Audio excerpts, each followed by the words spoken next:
우리가 오늘이 요한복음 28번째 강의 설교하는 날입니다.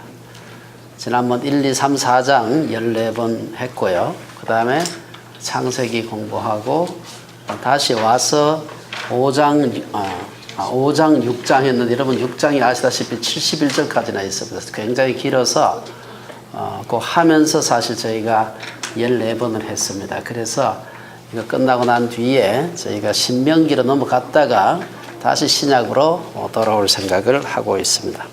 그래서 오늘은 저희가 이제 좀 마지막은 아니지만 그러나 오늘 이 말씀을 생각하면서 6장 마지막 59절에서 이 71절까지 말씀을 가지고서 살리는 영, 무익한 육 이런 제목으로 함께 말씀을 나누어서 생각을 합니다. 오늘 우리가 이게 요한복음 6장에 요한복음 전체에서 가장 긴 장을 마치면서 지금까지 우리 말씀의 배경을 간단하게 살펴보는 것이 필요하다고 생각이 됩니다. 우선 우리가 2장에 보면은 가나 혼인잔치에서 예수님께서 물로 포도주를 만든 그 기적이 소개되고 있고요. 3장에 가게 되면은 그 유명한 니고데모와의 만남이 나오고 있습니다. 니고데모와의 만남 후에 우리가 잘 아는 요한복음 3장 16절 그 유명한 말씀이 나오고 4장에 가게 되면은 이 사마리아 여인과 수가성 사마리아 여인과 만나서 그의 삶을 변화시키는 얘기가 나오고 5장에 보면은 베데스다 연못가에서 38년 된 병자를 고쳐주는 그 얘기가 나오고 그리고 6장에 가면은 이제 오병이어의 기적 많은 무리들을 예수님께서 먹이시고 그로 인해 가지고 너무 많은 사람들이 모여 가지고 어떤 의미에서 예수님께서 도망치듯 가버나움으로 오시는 얘기가 이제 오늘 본문 직전까지 얘기입니다. 그래서 가버나움에 오셔 가지고 회당에서 예수님께서 유명한 생명의 떡에 대한 우리 연집사님 찬양했습니다만은 이 생명의 떡에 대한 설교를 길게 하십니다. 이 긴 얘기의 이제 마지막이 오늘 59절에서 71절까지 이 말씀입니다. 그래서 오늘 이 말씀에서 예수님께서 계속해서 6장 26절부터 끝까지 어떤 의미에서 비슷한 메시지를 계속해서 반복해서 말씀을 하시는데 예수님께서 보면은 핵심이 6장 53절에서 55절에 있습니다. 이게 보면은 내가 너희에게 이르노니 인자의 살을 먹지 아니하고 인자의 피를 마시지 아니하면 너희 속에 생명이 없느니라. 내 살을 먹고 내 피를 마시는 자는 영생을 가졌고 마지막 날에 내가 그를 다시 살리리니 내 살은 참된 양식이요 내 피는 참된 음료로다. 그렇다면 예수님께서 이 말씀을 하시고 난 뒤에 이 정말 귀한 말씀인데 이 말씀을 하시고 난 뒤에 무리들이 어떻게 반응했을까 하는 것이 이제 오늘 60절부터 나오는 얘기입니다. 60절에 보면은 처음에 이 무리들이 이 말씀을 듣고 첫 반응은 야 어렵구나 하는 그런 반응이었습니다. 어렵다. 오병이어의 기적이라는 엄청난 요즘 말하면 무상급식이죠. 이 무상급식을 경험한 후에 사람들은 예수님을 보고 이는 참으로 세상에 오실 그 메시아다 하고 아주 익사이팅해 있었습니다. 그런데 예수님의 말씀을 보니까 전혀 이상한 아니올시다 하는 이상한 얘기를 지금 하고 계시거든요. 그래서 60절에 보면 제자 중 여럿이 듣고 말하되 이 말씀은 어렵도다 누가 들을 수 있느냐. 계속해서 예수님께서 무상급식을 하실 줄로 생각했는데 이 밀가루떡은 보이지 않고 엉뚱한 얘기를 자꾸 하시니까 이 도대체 알아들을 수가 없는 것입니다. 오늘 여기서 예수님께서 말씀하신 데 대해 가지고 어렵다 하는 말 무슨 뜻이냐. 첫째는 말 그대로 뜻이 어렵다는 겁니다. 그동안 예수님께서 양식하실 때는 당연히 밀가루나 쌀로 만든 그런 양식을 생각했는데 지금 와서 내 살을 먹고 내 피를 마시고 이상한 얘기를 하시니까 이 도대체 이 말을 알아들을 수가 없었다는 것입니다.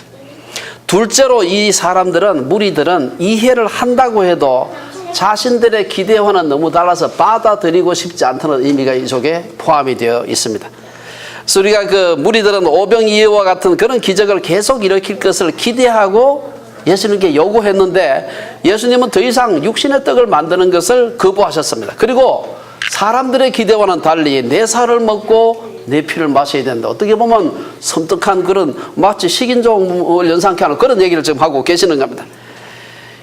그래서 이에 무리들은 불쾌하고 분노했습니다. 뭐 속았다 이런 생각이 들었을지도 모르죠. 이해하는 것과 분노하는 것은 어떤 의미에서 전혀 다른 그런 측면이었습니다. 그래서 예수님은 육신적 요구를 만족시키라는 무리들의 요구, 요즘 용어로 말하면 이 포퓰리즘을 갖다 단호히 거부하시는 것을 볼 수가 있습니다. 예수님은 그 대중들의 환호에 현혹되지 않으셨습니다. 그러자 예수님의 지지율은 요새로 말하면 급전직하 막 그냥 수직 추락을 하게 되는 것입니다. 그리고 사람들은 예수님을 떠나게 된 것입니다. 오늘날 한국 정치의 대표적인 포퓰리즘이 뭔지 아십니까? 선거 때마다 나오는 구호가 있습니다. 그것은 무상복지 하는 겁니다. 무상복지. 돈 안 내도 여러분들 공짜로 교육시켜주고 아이들 무상으로 밥 주겠다. 무상복지입니다. 우리 한국 교회의 대표적인 포퓰리즘이 뭔지 아십니까? 이 번영신학입니다. 예수 믿으면 돈 잘 벌고 병도 낫고 사업 잘 되고 우리 그리스도인들도 부자가 될 수 있지만 부자 되는 것이 신앙의 목적이 되면 심각한 문제가 생기는 것입니다. 어떤 사람은 그런 말을 했습니다. 어떤 이는 가난과 싸우고 어떤 이는 재물과 싸우지만 가난과 싸워 이기는 사람은 많지만 재물과 싸워 이기는 사람은 아주 적다. 그런 얘기를 했습니다. 오늘 우리는 우리 재물과 싸워서 참패하고 있는 우리 한국교회 모습을 우리 두 눈으로 보고 있습니다. 그래서 오늘 말씀에서 봤을 때 무리들의 반응은 첫 번째는 야 어렵구나 예수님 하시는 말씀이 그걸 알았고 두 번째 이제 예수님께서 하신 말씀이 이 말씀에서 십자가를 예시하고 있는 것을 볼 수가 있습니다. 62절에 보면은 그것도 이해를 못하면은 그러면 너희는 인자가 이전에 있던 곳으로 올라가는 것을 본다면 어떻게 하겠느냐. 62절에서 이제 한 걸음 더 나아가서 도전하는 것을 보고 볼 수 있습니다. 54절 55절에서 예수님이 내 살을 먹고 내 피를 마시는 자는 영생을 가졌고 마지막 날에 내가 그를 다시 살리리니 내 살은 참된 양식이요 내 피는 참된 음료로다 말씀하시는 것을 무리들은 이해하지 못했습니다. 이를 보고 62절에서 이제 예수님께서 이보다 더 어려운 인자가 이전에 있던 것으로 올라가는 것을 본다면 어떻게 하겠느냐. 이 말씀은 우리가 이전보다도 더 믿기 어려운 상황이 오게 되면 어떻게 할 것이냐는 것을 묻는 것입니다. 이제 우리가 이 무리들의 불신에 대해서 예수님께서 책망하고 계신 것을 볼 수가 있습니다. 지금 예수님께서 이 말씀을 하시는 것을 받아들이기 어렵다면 후에 이 구속 사역에서 더 크고 중요한 일이 일어날 때 어떻게 받아들이겠느냐. 세 번째 63절에서 말씀하시는 것이 그래서 살리는 것은 영이고 육은 무익하다. 너희들이 지금 계속해서 밀가루떡만 생각하고 있는데 실제로 사람을 살리는 것은 영이고 그런 육신적인 양식은 해롭지는 않을지 모르지만 무익하다. 그렇게 말씀하시는 것입니다. 예수님은 무리들의 반응이 좋고 나쁘고를 개의하지 않으시고 단호하게 살리는 것은 영이다. 밀가루떡이 아니다. 라고 단호하게 말씀하시는 것을 볼 수가 있습니다. 예수님은 개나 소나 다 좋아하는 그런 말씀을 하지 않으셨습니다. 믿지 않는 자들이 들으면 야, 이 말씀은 어렵다. 누가 들을 수 있느냐라고 할 수밖에 없는 그런 말씀을 하신 것입니다. 그렇지만 예수님께서는 우리 라디오에 우리 개인의 수신기의 주파수를 하늘의 주파수에 맞출 것을 요구하시는 것입니다. 방송을 듣기 위해 사람들은 방송국이 자기 라디오의 수신 주파수를 맞출 것이 아니라 자기 라디오를 방송국의 주파수에 맞추는 게 필요합니다. 살리는 것은 영이니 육은 무익하니라. 내가 너희에게 이런 말은 영이요 생명이라고 했다면 우리의 라디오의 주파수를 우리의 육의 주파수가 아니라 하늘의 영의 주파수로 맞추는 것이 필요하다는 것입니다. 이제 64절부터 보면은 이 말씀을 듣고 난 뒤에 무리들이 두 부류로 나누어지게 되는 것을 볼 수가 있습니다. 예수님을 떠나는 무리들과 남는 극소수의 12 제자들. 64절 이하에 보면은 예수님은 무리들이 자신의 말을 받아들이기 어려워하는 것을 보고 그것을 달래기보다 그게 아니고 이런 뜻이다 이렇게 달래지 않고 요새 말하면 더 심한 돌직구를 던집니다. 예수님의 말씀을 받아들이기 어려워하는 것은 그들 중에 믿지 아니하는 사람이 있어서 그렇다. 안 그래도 기분이 나쁜데 니들 중에 믿지 않는 사람이 있어서 지금 이 말 이해를 못한다. 이렇게 얘기하고 심지어 너희들 중에 나를 배반하고 팔아버릴 사람도 있다. 이미 예수님께서 앞에서 너희가 나를 찾는 것은 표적을 본 까닭이 아니요 떡을 먹고 배부른 까닭이다. 그 말만 들어도 기분이 굉장히 나쁘겠죠. 26절에서 앞에서 우리 선전 말씀에서 그 얘기가 나와요. 니들이 막 날 따라다니면서 뭐 배우고 싶어 하지만 사실은 배우는 데는 관심이 없고 떡 먹는 데는 관심이 있다. 얼마나 기분이 나쁘겠습니까? 밀가루 떡을 기대하고 있는 무리들에게 예수님은 내가 곧 생명의 떡이라고 말씀하시는 것입니다. 이에 대한 무리의 반응은 아주 즉각적이었습니다. 사람들이 썰물처럼 빠져나가는 겁니다. 거기에 얼마나 많은 사람이 모여 있었는지 성경은 정확하게 얘기하고 있지 않습니다. 예수님께서 베스다 광야에서 5,000명 장정들을 먹였다고 할 때는 아마 한 1, 2만 명 정도 모여 있었을 텐데 이것 지금 호수 건너편의 얘기이기 때문에 아마 1, 2만 명은 아니었겠지만 몇천 명 정도는 안 모여 있었겠나 제가 생각이 되는데 썰물처럼 사람이 싹 빠져나가는 것입니다. 66절에 보면 예수님을 오랫동안 따라다녔던 사람들 중 많은 사람이 떠나가고 다시 그와 함께 다니지 아니하였다. 이렇게 기록하고 있습니다.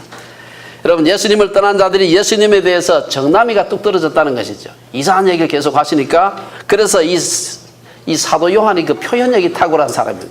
아주 그냥 정남이가 뚝 떨어졌다는 것을 표현하기 위해 가지고 많은 사람이 떠나가고 그걸로 끝나지 않아요. 떠나갔으면 떠나간 거죠. 그런데 이어가지고 다시 그와 함께 다니지 아니했다.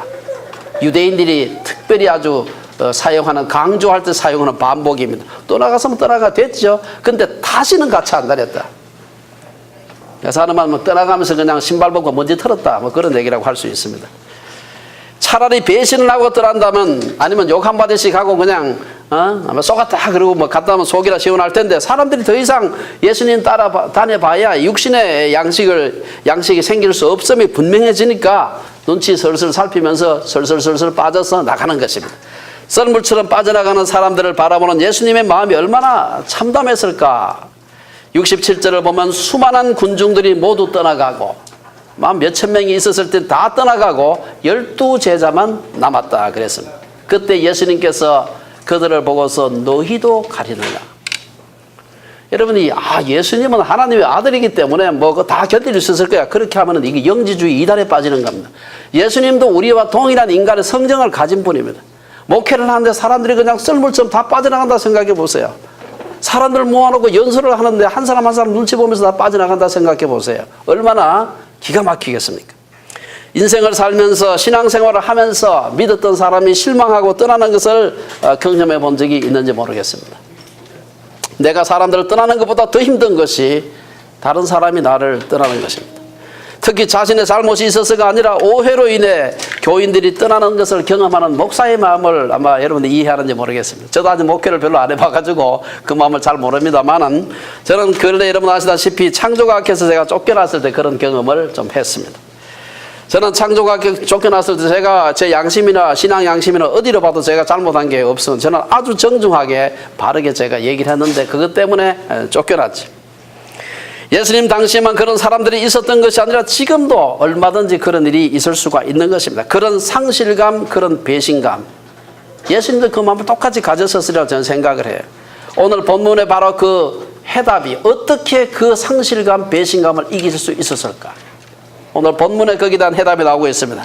사람들로부터 버림받는 배신당하는 아픔을 이길 수 있는 유일한 길은 65절에서 말하는 바 내 아버지께서 오게 하여 주지 아니하시면 이 말 속에 해답이 들어있습니다. 사람들이 내게 오거나 나를 떠나는 것이 아버지의 장중의 뜻 안에 있다는 사실을 받아들일 때 사람들로 인해서 너무 많이 실망하지 않을 수가 있습니다. 그러면 많은 사람들이 예수님을 떠났는데 어떻게 12제자만 안 떠나고 거기에 있었을까? 여기에 대해서 본문에서 한 3가지를 지적을 하고 있는데 첫째는 하나님의 인도하심 때문에 65절에 보면은 또 이르시되 그러므로 전에 너희에게 말하기를 내 아버지께서 오게 하여 주지 아니하시면 누구든지 내게 올 수 없다 하였노라 하시니라. 이거 무슨 얘기입니까?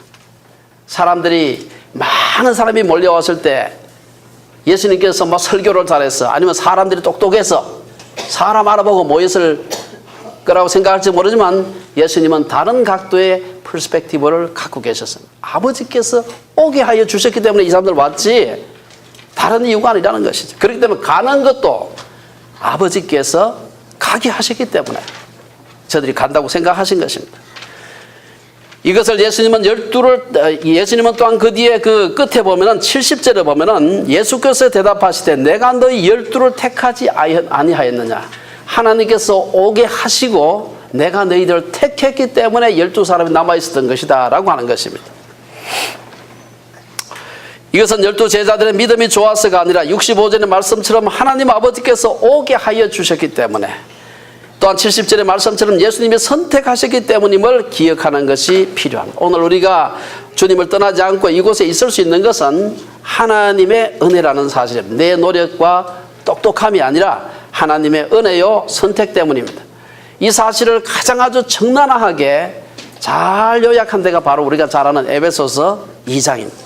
에베소서 2장에 보면은 에베소서 2장 전체가 다 그렇지만 기니까 제가 한 몇 구절만 좀 읽겠습니다. 2장 3절에서 5절에 보면은 전에는 우리도 다 그 가운데서 우리 육체의 욕심을 따라 지내며 육체와 마음에 원하는 것을 하여 다른 이들과 같이 본질상 진노의 자녀이었더니 긍휼이 풍성하신 하나님이 우리를 사랑하신 그 큰 사랑을 인하여 허물로 죽은 우리를 그리스도와 함께 살리셨고 너희는 은혜로 구원을 받은 것이라. 이어서 12절에 보면은 그때에 너희는 그리스도 밖에 있었고 이스라엘 나라 밖의 사람이라. 약속의 언약들에 대하여는 외인이요 세상에서 소망이 없고 하나님도 없는 자이더니 이제는 전에 멀리 있던 너희가 그리스도 예수 안에서 그리스도의 피로 가까워졌느니라. 우리가 예수 그리스도를 알고 그분 안에서 그분 하나님의 진노의 자식이었다가 하나님의 은혜에 들어온 것은 말 그대로 하나님의 받아주시는 은혜 때문이었다는 것입니다. 처음부터 끝까지 우리의 구원은 하나님의 은혜요 하나님의 선택 때문이라는 것입니다. 하나님의 은혜가 아니라면 예수님의 선택이 아니라면 하나님께 나올 수 있는 자가 없다는 것입니다. 우리가 흔히 사람 좀 부족할 때 2% 모자라는 사람이다 뭐 그런 얘기 안 합니까? 근데 사실은 구원을 위해서 우리는 2% 부족했던 사람이 아니라 사실 100% 부족했던 사람들. 자기들의 공로를 의지했던 무리들은 결정적인 순간에 예수님을 떠나갔습니다. 하지만 하나님께서 인도해 주신 사람들은 예수님께 나올 수 있었다는 것입니다. 또한 내 아버지께서 오게 하여 주지 아니하시면 이 말은 우리에게 큰 위로도 되는 것입니다. 내 아버지께서 우리 상점의 고객들을 오게 하여 주지 아니하시면 내 아버지께서 우리 뷰의 학생들을 오게 하여 주지 아니하시면 내 아버지께서 주빌리의 사람들을 보내주지 아니하시면 우리는 아무것도 할 수가 없는 겁니다. 자기가 똑똑해서가 아니에요. 자기 설교 잘해서가 아니에요. 자기 행정 잘해서가 아닙니다. 하나님께서 인도하여 주시기 때문에 오는 것도 하나님의 은혜지만 가는 것도 그렇게 섭섭할 게 없는 것입니다. 우리가 아무리 노력해도 결국 아버지 하나님께서 이 일을 되게 하여 주지 않으면 안 된다는 거예요. 이건 우리가 노력하지 말라는 얘기가 아닙니다. 우리의 모든 것이 하나님의 은혜 가운데 이루어진다는 것을 받아들이는 거예요. 이 제자들은 12이 어떻게 남아있을 수 있었느냐 그 사실을 알았다는 거예요. 두 번째, 어떻게 제자들은 다 갔는데 12사람에게 남아있을 수 있느냐. 66절부터 68절에 보면은 예수께서 12제자에게 이르시되 너희도 가려느냐 했을 때 제자들이 뭐라 그랬습니까? 시몬 베드로가 성질이 급해서 먼저 얘기는 했지만 사실 그 제자들 전체의 대답입니다. 이게 주여 영생의 말씀이 주께 있사오니 우리가 누구에게로 가오리이까? 이 베드로가 먼저 얘기했지만 제자들의 공통된 대답입니다. 이게 12제자들이 떠나지 않을 수 있었던 것은 영생의 말씀 때문이었다는 것입니다. 66절에서 수많은 사람들이 예수님을 떠나 다시는 함께 다니지 않았다고 말합니다. 그러나 67절에서 예수님께서 너희도 가겠느냐 했을 때 베드로는 영생의 말씀이 주께 있는데 우리가 누구에게로 가겠습니까? 어떻게 12제자들이 이런 고백을 할 수 있었을까요? 이것은 제자들이 예수님을 따라다니면서 무리들은 단순한 이적만 보았습니다. 그냥 떡만 보았죠. 그런데 제자들은 따라다니면서 이적 뒤에 숨어있는 말씀, 영생하는 말씀을 발견했습니다.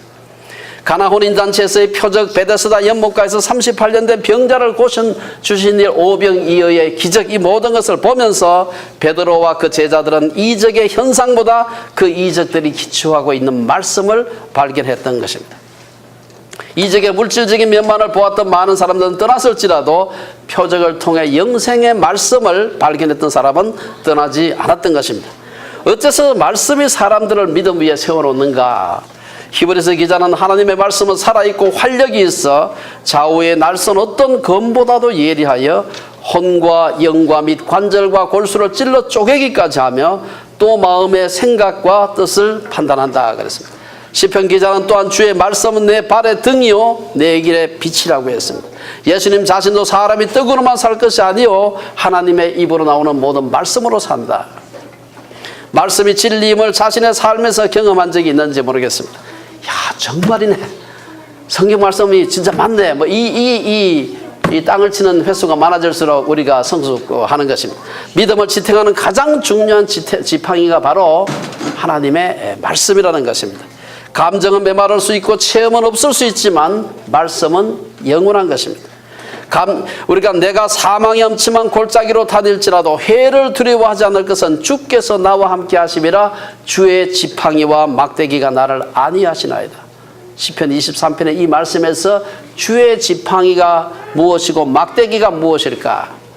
저희 해석입니다만 이건 저는 말씀의 지팡이가 아닐까 그런 생각을 해봅니다.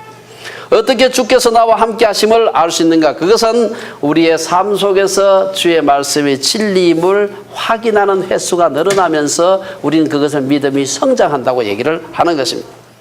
주의 지팡이와 막대기, 그것은 바로 우리를 삶의 고비고비에서 우리를 넘어지지 않게 붙들어 주시는 하나님의 말씀인 것입니다. 세 번째, 제자들이 떠나지 않고 남을 수 있었던 것은 그들이 믿음이 지식보다도 앞섰다는 사실입니다. 69절에 보면 우리는 주는 하나님의 거룩하신 자신 줄 믿고 알았삼나이다. 이게 원어에도 이 순서가 딱 그렇게 되어 있습니다. 이게 12제자들이 떠나지 않을 수 있었던 것은 예수님이 메시아임을 아는 것보다도 믿기로 작정했기 때문입니다. 믿음의 결단 때문입니다. 여기서 하나님의 거룩한 자는 메시아의 성령을 위해 성별하여 보내심을 받은 그리스도를 말하는 것입니다. 예수님이 메시아임을 받아들이는 것은 지식의 문제이기 이전에 신앙적인 결단, 믿음의 문제라는 사실을 얘기하고 있는 것입니다. 제자들은 예수님이 메시아임을 증거하는 많은 증거들보다도 신앙적 결단을 앞세웠습니다. 여러분, 사실은 이 세상에 예수님에 대해서 우리 여기 앉은 여러분들이나 저보다도 훨씬 더 많은 지식을 가지고 있는 사람이 있습니다만은 예수님 안 믿는 분들이 굉장히 많습니다. 종교학자들 중에 그런 분들 굉장히 많이 있습니다. 우리의 신앙이라는 것이 지식이 불필요한 건 아니지만 지식이 믿음을 앞서게 되면은 우리가 하나님을 알 수가 없는 것입니다. 베드로가 69절에서 베드로가 우리가 주는 하나님의 거룩하신 자인 줄 믿고 알았사옵나이다라고 이 고백하는 이 고백은 믿음이 지식을 앞설 때 그리스도를 떠나지 않을 수 있음을 보여주는 것입니다. 세상의 상식은 알아야 믿는 것입니다. 믿고 아는 것은 성경의 방법입니다. 신약 곳곳에서 지식보다 믿음의 우선순위를 강조하고 있습니다. 요한복음 11장에 보면은 나사로의 죽음 앞에서 예수님은 마르다에게 내 말이 네가 믿으면 하나님의 영광을 보리라. 네가 믿으면 하나님의 영광, 네 오빠가 다시 살아나는 그 영광을 보리라. 믿으면 예수님이 살려주니까 내가 믿습니다. 그게 아니고 네가 살려줄 줄로 믿으면 살아날 것이라는 것입니다. 이게 믿음의 묘한 그 법칙이죠. 죽은 사람의 부활이 이해가 되지 않더라도 믿으면 기적을 보게 되리라는 말씀입니다. 죽은 사람이 부활하는 것을 보면 믿겠다고 하는 것은 믿음의 논리가 아니라 지식의 논리라고 할 수 있습니다. 믿음의 우위성에 대해서는 히브리서 기자도 언급하고 있습니다. 히브리서 11장 3절을 보면 믿음으로 모든 세계가 하나님의 말씀으로 지어진 줄을 우리가 아나니 보이는 것은 나타난 것으로 말미암아 된 것이 아니니라. 제가 창조론을 전공하는 학자로서 이 말씀이 아주 중요한 말씀입니다. 그러니까 창조론의 증거, 하나님의 창조의 증거를 찾기 위해서 노력을 많이 하지 않습니까? 과학적인 증거, 성경적인 증거, 교회사적인 증거 많이 찾는데 그 모든 증거들을 찾는다 할지라도 결국은 그거 다 알아도 안 믿을 수 있습니다. 믿음은 결단으로서 받아들이는 것입니다. 그러면은 알게 되는 것이지. 우주가 어떻게 시작되었는지에 대한 다양한 그런 이론들이 있습니다만은 하나님이 창조하심을 믿으면 그 증거들을 이해할 수 있게 되는 것입니다. 저는 특별히 우주의 천문학에 대한 공부를 하면서 여러 가지 공부를 하면서 이렇게 분명한 증거가 있는데 어떻게 안 믿을 수 있을까? 그런 생각을 자주 하게 되는데, 정반대로 어떻게 이것을 저절로 되었지 누구가 만들었다고 할 수 있는가, 이렇게 주장하는 사람이 굉장히 많습니다. 그래서 안셀름 같은 사람은 말하기를, 나는 알기 위해서 믿는다. 믿게 되면 알게 된다는 말이에요. 나는 알기 위해서, 이건 아주 유명한 라틴어 맥심 경기입니다. 나는 알기 위해서 믿는다. 크레도 우트 인텔리가 아주 유명한 말이에요. 그리고 알기 위해서 믿게 되면은 그 믿음은 다시 지식을 추구한다. 이게 안셀름이 뒤에 이어서 한 얘기입니다. 흔히 세상에서는 사람을 믿으면 안 된다고 하지만, 그러나 사람을 믿지 않으면 우리가 사실은 살아갈 수가 없습니다. 아파서 약을 먹을 때도, 비행기를 탈 때도, 집을 살 때도 사람을 믿지 않으면 아무것도 할 수 없습니다. 사람의 증거도 믿어야 하는데, 하물며 하나님이 주신 증거를 우리가 믿어야 하지 않겠느냐. 믿어야 십자가가 무엇인지, 보혈의 의미가 무엇인지, 은혜가 무엇인지, 영생이 무엇인지 알 수가 있는 것입니다. 요한일서 기자는 사람의 증거를 믿는다면 독생자 예수 그리스도를 보내시기까지 우리를 사랑하신 하나님의 증거는 더더욱 믿어야 하지 않겠는가. 요한일서에 보면은 5장에 보면, 만일 우리가 사람들의 증언을 받을진대 하나님의 증거는 더욱 크도다. 하나님의 증거는 이것이니 그의 아들에 대하여 증언하신 것이니라. 하나님의 아들을 믿는 자는 자기 안에 증거가 있고, 하나님을 믿지 아니하는 자는 하나님을 거짓말하는 자로 만드나니, 이는 하나님께서 그 아들에 대하여 증언하신 증거를 믿지 아니하였습니다. 믿음과 지식의 문제에서 제자들이 믿음을 앞세웠다는 것입니다. 자, 그렇다면 우리가 영을 따르는 삶이라는 것이 마지막 부분에서 우리가 무엇을 의미하는가? 64절과 70절, 71절에서 보면은, 오늘은 본문의 끝부분은 육을 따라 산 사람 대표로서 가룟 유다에 대한 언급으로 마칩니다. 그럼 오늘 본문에서 무익한 육을 따라 살지 않으시고 살리는 영을 따라 살았던 대표로서 예수님을 보여주고 있는데, 어떤 모습이 예수님의 모습이었을까? 그것은 예수님께서 자신을 배반할 자, 마귀의 앞잡이 노릇을 할 자를 아시면서도 그를 내치지 않으시고 끝까지 함께 그와 사역하셨다는 사실. 저는 이 말씀을 생각하면서 제가 은혜가 되었습니다. 예수님을 떠난 자들 중에는 예수님을 배반하고 예수님을 죽이는데 앞장설 사람들이 있었습니다. 예수님은, 이거는 지금 여러분 이 예수님의 십자가하고 한참 거리가 있을 때입니다. 아직 다른 사람이 이 가룟 유다의 마음속에 그런 게 있는지 아직 낌새를 알지 못할 때 이미 예수님은 제가 나를 팔겠구나 알고 계셨어요. 예수님은 처음부터 가룟 유다가 자기를 팔 것을 알고 계셨지만, 사람들이 알지도 못할 때 예수님은 아셨지만, 그럼에도 불구하고 예수님은 그에게 12사람의 회개 업무를 맡기시고 3년간이나 제자로 삼아서 동고동락했다는 사실입니다. 여러분, 모르고 속으면 바보지만 알고 속아주는 사람은 군자라 그랬습니다. 예수님이 알고 속아주신 겁니다. 흥미롭게도 70절에 보면 예수님은 가룟 유다를 마귀에 들린 자, 마귀를 닮은 자라고 얘기하지 않으시고 마귀라 그랬어요. 아주 직설법으로 그렇게 얘기를 합니다. 그러면 가룟 유다가 어떤 자인가? 오늘 64절에 보면 그는 예수님이 그렇게 따라다니고 그렇게 많은 기적을 보았는데도 그는 예수를 믿지 않는 자라 그랬어요. 71절에 보면은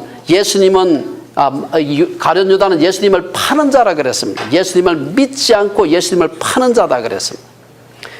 자기를 배신할 줄 아시면서도 그런 유다를 사랑하고 가르치는 것이 쉽지 않았을 것입니다. 어떻게 그런데 그렇게 했을까? 저는 오늘 본문에서 그 말씀을 생각해 보면서 하나님께서 인도하여 주신 자라고 생각했기 때문이 아닌가. 이건 제자들이 예수님을 떠나지 않았던 이유의 첫 번째 이유이기도 합니다. 비록 그는 예수님을 배신했지만 예수님은 그런 자를 통해서도 하나님의 계획이 이루어지는 것을 꿰뚫어 본 것입니다. 힘든 사람을 멀리하는 것은 육을 따라 살아가는 우리 보통 사람들의 모습입니다. 하지만 예수님을 닮으려고 하는 사람들, 살리는 영을 따라 살아가려고 하는 사람들은 싫은 자라도 힘든 자라도 주님께서 인도하여 주신 자라고 한다면은 함께하는 법을 배우는 것입니다. 결론적으로 한두 가지 말씀을 드리고 마치겠습니다. 오늘 본문 말씀은 우리에게 크게 한 두 가지 정도의 중요한 교훈을 하고 있습니다. 첫째는 진리라고 하는 것이 다수결에 의해서 결정되는 것이 아니다. 그렇다고 반드시 소수 의견만 바르다, 그건 얘기는 아니고요. 진리가 반드시 다수결에 의해서만 결정되는 것은 아니라는 사실입니다. 진리를 바르게 전해도 많은 사람들이 물러가고 소수의 사람들만 남을 수 있으면 어쩌면 한 사람도 안 남을 수도 있겠죠. 오늘 66절의 말씀은 예수님처럼 위대한 설교자가 설교를 해도 오늘 66절에 보면 그때부터 그의 제자 중에서 많은 사람이 떠나가고 다시 그와 함께 다니지 아니하더라. 예수님이 설교했는데 다 떠나간다면 뭐 우리가 설교했을 때 떠나가서 당연한 것입니다. 그렇지 않습니까? 예, 그건 당연하다. 이는 지도자는 사람들의 숫자에 연연해서는 안 되는 것을 보여주시는 것입니다. 예수님은 이 점을 미리 알고 계셨습니다. 그러나 너희 중에 믿지 아니하는 자들이 있느니라 하시니 이는 예수께서 믿지 않은 자들이 누구며 자기를 팔자가 누구인지 처음부터 아심이라 하셨습니다. 우리는 부지런히 전도해서 많은 사람들을 구원해야 되지만 숫자의 우상에 매여서는 안 된다는 것입니다. 설교를 잘한다고 설교자의 영성이 뛰어난 것이 아닙니다. 신앙적인 글을 잘 쓴다고 그게 그 사람의 영적인 수준이 절대로 아닙니다. 글을 잘 쓰는 것이 영성이 아니라 재능이듯이 설교 잘하는 것도 어떤 의미에서 재능입니다. 많은 사람들이 설교 잘하면 영성이 대단한 목사로 생각할지 모르지만 절대로 그렇지 않습니다. 제가 경험한 바로는 설교는 많은 부분이 재능입니다. 설교 잘한다고 영성이 뛰어나지 않습니다. 다시 말해서 믿음이 전혀 없으면서도 매우 뛰어난 글을 쓸 수 있고 그런 사람은 매우 감동적인 설교를 할 수 있다는 사실입니다. 또한 많은 사람이 모이는 목회를 한다고 목회자의 영성이 뛰어난 것이 아닙니다. 많은 사람들을 끌어모으는 설교가 꼭 훌륭한 설교도 아닙니다. 예수님이 설교해도 썰물처럼 빠져나가는 판에 다른 사람이 설교해서 모인다고 해서 그게 꼭 그 사람의 영성이다 그렇게 말할 수가 없는 거예요. 첫째는 그래서 진리가 다수결에 의해서 결정되지 않는다. 두 번째, 오늘 본문은 정예의 소수 12사람만 남겨놨지. 12사람이 이 정예의 소수라고 해도 그 중에 배신자가 있을 수 있다는 사실을 기억을 해야 됩니다. 많은 사람들이 물러간 후에 예수님은 제자들에게 너희도 가려느냐. 이에 성질 급한 베드로가 나머지 제자들을 대신해서 주여 영생의 말씀이 주께 있사오니 우리가 누구에게로 가오리이까. 무슨 말로 하자면 시원한 100점짜리 대답 아닙니까 이거? 속을 시원케 하는 대답. 하지만 예수님은 그 말에 혹하지 않았습니다. 그 대답에 이어서 내가 너희 12를 택하지 아니하였느냐. 그러나 너희 중에 한 사람은 마귀니라. 100점짜리 대답을 했는데 예수님께서 그냥 찬물을 확 끼얹는 대답을 하시니까 얼마나 얼마나 뻘쭘했겠습니까 이게. 네. 때로 교회를 열심히 섬기는 자들이 교회의 분란을 일으키는 경우가 많습니다. 사랑했던 사람들 사이에 치정살인이 일어나는 것처럼 교회를 지나치게 살아간 사람들 중에서 교회의 어려움을 일으키는 경우가 가끔 있습니다. 그래서 담임 목사 청빙을 받아서 갈 때 당회원도 청빙위원도 아닌데 공항에 마중 나온 사람이 있으면 조심하라. 그런 말이 있습니다. 교회를 위한 열정을 가진 자들이 돌아서게 되면 교회를 더 힘들게 할 수 있다는 것입니다. 영을 따라 사는 사람은 사람들의 수요에 좌우되지 말아야 하는 것처럼 교회를 열심히 섬기는 사람들에 대해서도 저 김집사 없으면 교회 안 될 텐데 그런 생각하면 안 돼요. 하나님께서 하시는 것이지 사람이 한다고 생각하게 되면은 사람에게 자꾸 기대게 되고 그 사람 빠지면 교회가 우르르 무너질 거로 생각하는데 저는 그렇지 않다고 생각을 합니다. 교회가 어설프게 몇 사람 모여서 찬송하고 기도하고 뭐 하는 것 같죠. 저는 3년간 이 목회하면서 교회가 신비구나. 어떻게 해서 돈 주고도 일 시키기 힘든데 열심히 헌금하고 이렇게 열심히 교회 와서 봉사하실까. 제가 그게 신비예요. 그렇지 않습니까? 그리고 이게 어제 오늘 한 게 아니고 지난 2000년 동안 우리만 한 게 아니고 수많은 사람이 지구 곳곳에서 이런 현상들이 일어났다. 이걸 어떻게 신비라고 하지 않을 수 있습니까? 우리는 모두 사람은 언제라도 가룟 유다와 같이 마귀의 도구가 될 수 있다는 것을 항상 염두에 두고 살아야 돼. 우리 저 자신도 그렇고 우리 모두가 다 교회를 열심히 섬기는 사람도 목사도 장로도 하나님 앞에서 정말 마귀의 도구가 될 수가 있다는 사실을 알아야 됩니다. 오늘 소수의 12사람 수천 명 중에서 12사람 뽑았으니까 뭐 성적으로 하자면 뭐 1등급 아니라 특등급이 되겠죠. 그런 정예병들인데도 불구하고 그들 중에 예수님을 팔자가 있었다는 것은 오늘 우리들에게 주는 교훈이 큰 것입니다. 사람에게 의지하지 말라는 것이죠. 우리 스스로도 의지하지 말라는 것이죠. 오늘 첫 번째 하나님의 진리의 말씀은 다수결에 의해서 결정되지 않는다. 뽑혀진 정예 예수님의 제자들 중에서도 실수하고 넘어지는 자가 있다. 이 두 가지 사실을 기억하고 우리 모두가 다 진리에 속한 살리는 영에 속한 성도님들 되시기를 주의 이름으로 축원합니다. 기도하겠습니다.